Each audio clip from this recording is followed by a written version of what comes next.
So I'm going to turn your attention back to June 30th of 2025. Were you a patrol on that day? Yes. Okay. What was your shift, if you remember? I did a swap, so I was working for another officer. So that shift was 4 to 12. At some point, did you get a call from someone in particular? Yes, Officer Houston.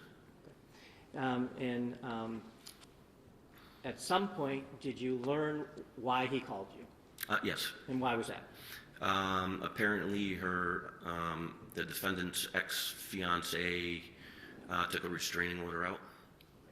You had to serve it? Yes, we had to serve it. Did you know that person? Did you know a person by the name of Justin Elaine? Didn't know him, but I met him on one occasion. Okay. Did you know the defendant, Kelsey Fitzsimmons? Knew her, but not well. She was on maternity most of the time that when I first transferred over. So. All right. So you got a call from Houston. I did. Where did you go? We met behind the Atkinson School. It's called the CCC, and he explained the situation to me. Okay. Was he anybody else arrive at that point? Not yet. Okay. At some point, did someone? Yes. Who was that? Lieutenant Daly. Did you talk about any plan as to how this was going to occur? Yeah, Lieutenant Daly said that he'd do the talking, and based on the restraining order, Justin was supposed to get custody. Oh, sorry. Well, I'm sorry. Well, I'll jump in. So you knew that there was potentially a child there. Yes. And that the child would be transferred from the defendant to the fiancé, correct? That's correct. Okay. So where did you go? So from there, I pointed out to Officer Houston and Lieutenant Daly the positioning of where the defendant had parked her car, which was at least 150 yards away from her house, and we all thought that that was very odd. Objection. Motion is carried. So where did you go? We pulled up right before the house. The foliage was pretty overgrown, so we left our cars there, got out, and walked up to the front door. Okay. At some point, did you come into contact with the defendant? Yes, we did. How did that happen? Lieutenant Daly knocked on the door or rang the doorbell, and she came out. Okay. Was she with anybody? Her baby. Where did you go? We went into the family room. She went straight to a couch that's off to the left, and I kind of went straight. There was another couch, and I believe Houston was to the left of me. Did you see and hear Lieutenant Daly interacting with the defendant? Yes. Can you tell us what you saw? He explained the situation that Justin had taken the restraining order out, that we were going to have to remove firearms from the house, and that the baby, their son, he was going to be in Justin's custody for, I think it was 14 days until the next court hearing. When Lieutenant Daly mentioned that the guns were going to be removed, did the defendant say anything about that? Yeah, she said that they were located downstairs in the basement.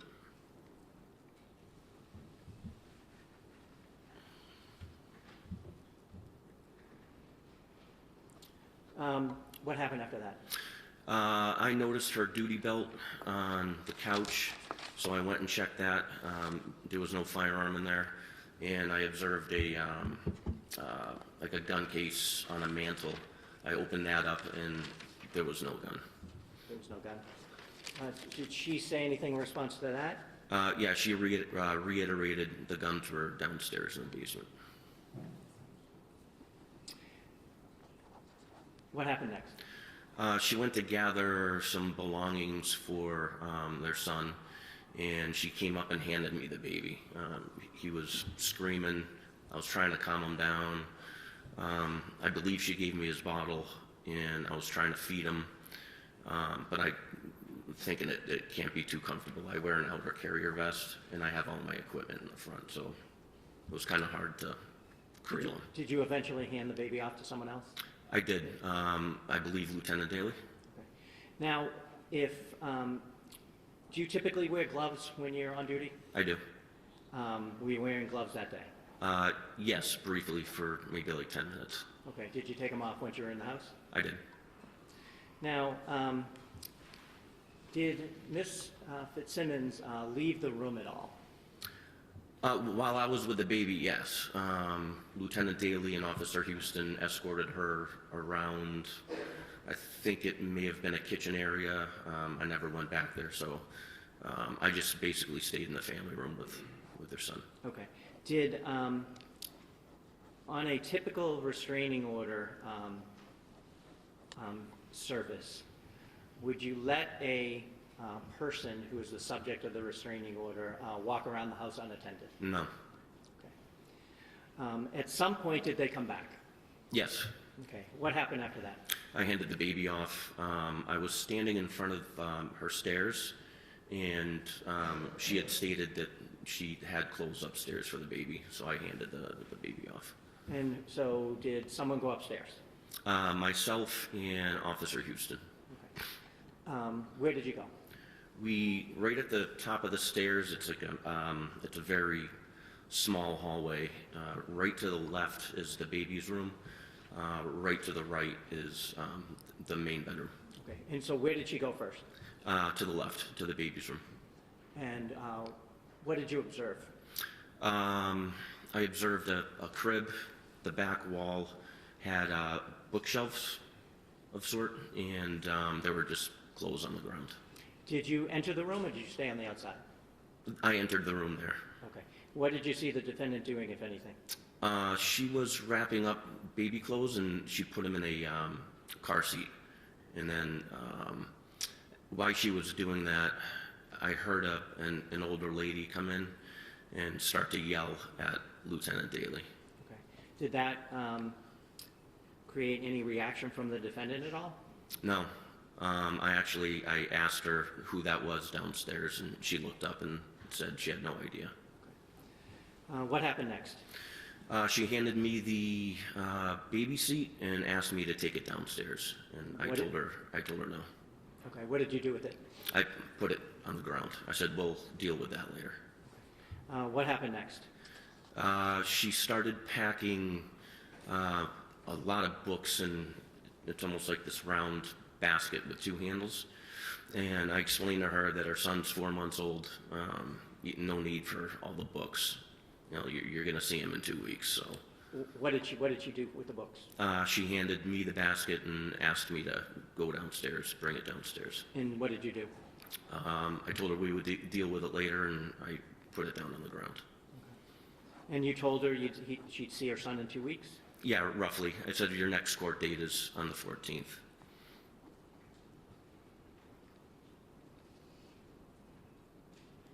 What happened after you had that conversation with her and put the book carrier down? At that point, Officer Houston had gone downstairs because of the commotion. So she said that she had to get more clothes out of her room. So I followed her into the room, but I never went in the room. I stayed on I guess the top landing, right before the door frame. Okay. And did that seem to be a bedroom? Yes. Okay, so if you walk up the stairs, you had been in the room on the left, correct? Yes. Now she went across to the room on the right? Yes. Okay. You said you didn't go into the room yourself. No. Were you able to see her? Yeah, she was 3 feet in front of me. Okay, and what was she doing? She was wrapping up clothes, and she had paused, and she said something to the effect that these are dirty. And I said, listen, wherever the baby's going, I'm sure there's a washer and dryer. Out-of-court statements, motion to strike. Overruled. I said, wherever the baby's going, most likely has a washer and dryer, so don't be concerned. And then I could tell she was getting upset. She started to shake, and I said, listen, court date is in 2 weeks. It'll be over before you know it. Did something happen next? Yes, she was on one knee when she was wrapping up the clothes, and she pushed off with her left foot and lunged behind the door frame. So to my left, to her right. Okay. Could you see what was there from where you were? Not from my perspective, no. What happened after she went behind the door frame? She reappeared with a gun and pointed it right at me and pulled the trigger. Can you describe or show us how she did that? Yep, so when she came around the frame here, she came up and click. Okay. Where was it pointed? My face. Okay. After it clicked, what happened? I screamed her name. I was completely shocked. She had the drop on me. She began to... Sorry, she had the what? The drop. Drop? What do you mean? Which means she had the tactical advantage over me. Okay. I drew my weapon. She was already backpedaling, and she was doing what we call a tap rack. Basically, when you do a tap rack, that's when your gun malfunctions. So when you tap the magazine, you want to make sure it's properly seated in the magazine well, and then you rack the upper receiver, or the slide. Okay, I think the judge was writing. I'd like him to see this, if I could. If you could just, Yeah, because you yeah, made some... I'm trying to understand the lingo too. Is it a tap, wrap, like a Rack. wrap? Rack, yes. May he stand up so you can see what he's doing, Judge? Yes. So a tap, and a rack. Okay. So tap on the bottom of the magazine, Yes. no rack. Did she do that once or more than once? She did it twice. So the first time she did it, it was slow motion. I could see her hand slide off the top of the receiver. She started moving her way around the bed, and she began tap racking again. And I was yelling at her, "Don't do it! Don't do it!" And then what happened? After she successfully got around in the chamber, her right arm started to come up, and I shot twice in rapid succession. At her? Yes. Can you hold on one sec, please?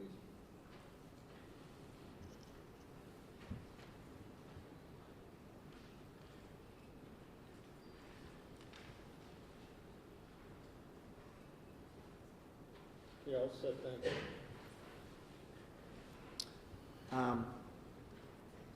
What did you observe after you fired the second shot? I saw her flinch. The gun went down, so I stopped shooting. She stopped her action, and then she went to the ground. Where was she at this point? On the opposite side of the bed, in between the wall and the bed. What did you do next? I covered down on her. And what does that mean? I kept my gun on her or in the area of where she was, because I couldn't really see all of her at that point. What part of her could you see? I think her legs, maybe. I don't really remember. Okay. Did someone else appear at that time? Lieutenant Daly. Okay. And what did you see him do, if anything? He came up, said, "Where's the gun?" I said, "She still has it. I'll cover you." And so what happened? We walked around the bed. I stayed lethal force on her. He rolled her and saw the gun. Okay. Did you see the gun? I did too, yeah. What happened with the gun? He put it on the bed, and she was still conscious, alert, moving. I grabbed the gun. I moved it to the other side of the room. Okay. What did you do next? We immediately started first aid. Okay. How so? Putting pressure on the wound. We wanted to see if there was an exit wound, which there was. So we were trying to stop the bleeding. Officer Houston came running upstairs with a med kit. Lieutenant Daly started to wrap the wounds in gauze. And then Officer Corr came into the room, and I ordered him to secure the weapon. Okay. And did you see him do that? I did. Did you hear the defendant saying anything after she was on the ground? It hurts, and I said, "Just keep breathing. You have a baby to live for." What happened next? The medics showed up, fire department, and we all got out of their way so they could start working Kelsey. Did they transport her out? Yes, they did. Did you look for anything after she was removed from the house? So before she was removed from the house, I walked out of the bedroom just to give them space. It was a very small room. There was a lot of stuff everywhere. Right to the right, there was some sort of, I don't know, end table where she lunged, and it looked like a wooden box of some sort, and the lid was open on that. Did you look for any damage out in the hallway at all, or the other room? When I got out into the hallway, the baby's room had a door with little glass panes, and we noticed, Officer Core noticed it first. He said, this is damage. Did she get a round off on you? And I said, geez, maybe she did. Okay, hold on. Sustained. Did you notice the broken glass? Yes, I did, but there was nothing on the floor, so. At some point, did you... Excuse me 1 second. Broken glass, where was it? So on the baby's room, there's a door. I believe it was on the baby's room, and it had little glass panes. Right. One of them was damaged, That's- but there was no glass on the floor, Your Honor, so I chalked it up as old. Why did you shoot twice? She wouldn't stop. Do you know if you hit her with the first one or the second one? I didn't know. The second one, I could visibly see her flinch. The first one, no, she was still getting ready to raise her arm.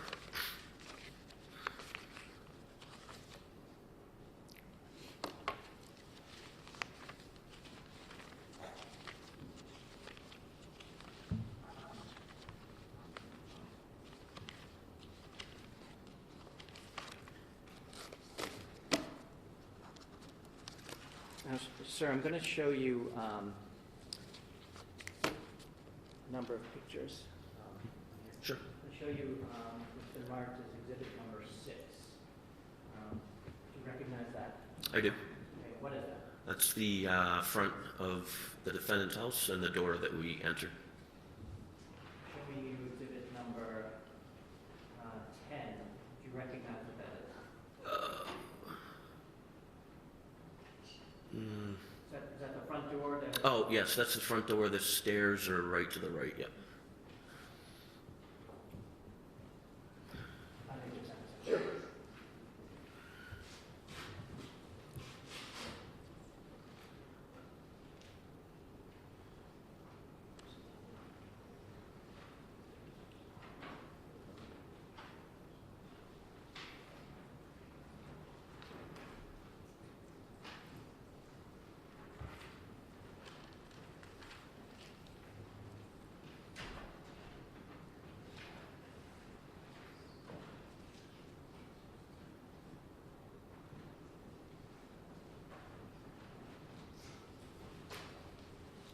Show you what's been marked as exhibit number 36.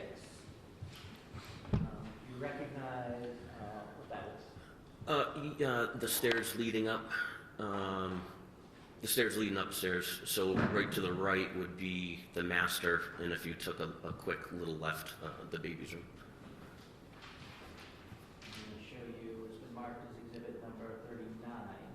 Is that the baby's room that you were talking about? Yes.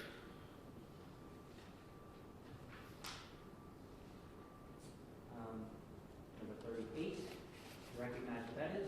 The baby's room. Is that the container, I guess you will, the books that you were talking about earlier at the bottom? Oh, yes. Right down there. I'm going to show you what's been marked as exhibit number 49. You recognize what that is? That would be the entrance going into the master. Okay, into the bedroom? Yes.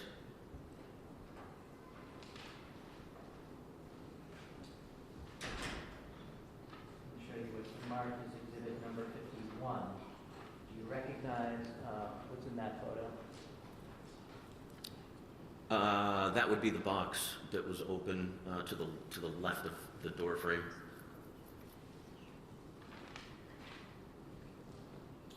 Number 50, do you recognize what that is? Yes. Where were you, in relation to this picture? Where were you when you first observed Miss Fitzsimmons pull out the gun and aim it at your face? Right before the door frame. Okay, so you backed up a little? Yep. Okay. Probably right, whoever took that picture, probably right there. And where were you in relation to the door frame when you shot your weapon? I used part of the door frame as some sort of cover, and I was leaning up against it with both my hands. So my gun and my wrists would have been in the room. Let me show you what has been marked as exhibit number. Let's go to this, give me one more.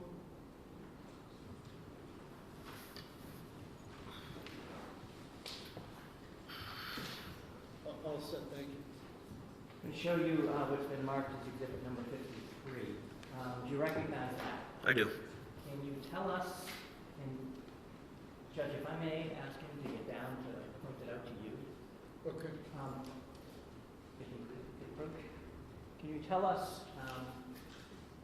where Miss Fitzsimmons was, if you may, Point. to show the judge where Miss Fitzsimmons was when she first tap-racked it, if you can. Right about here. And then she started sidestepping, and I was telling her not to do it. And I shot approximately right here when she finished.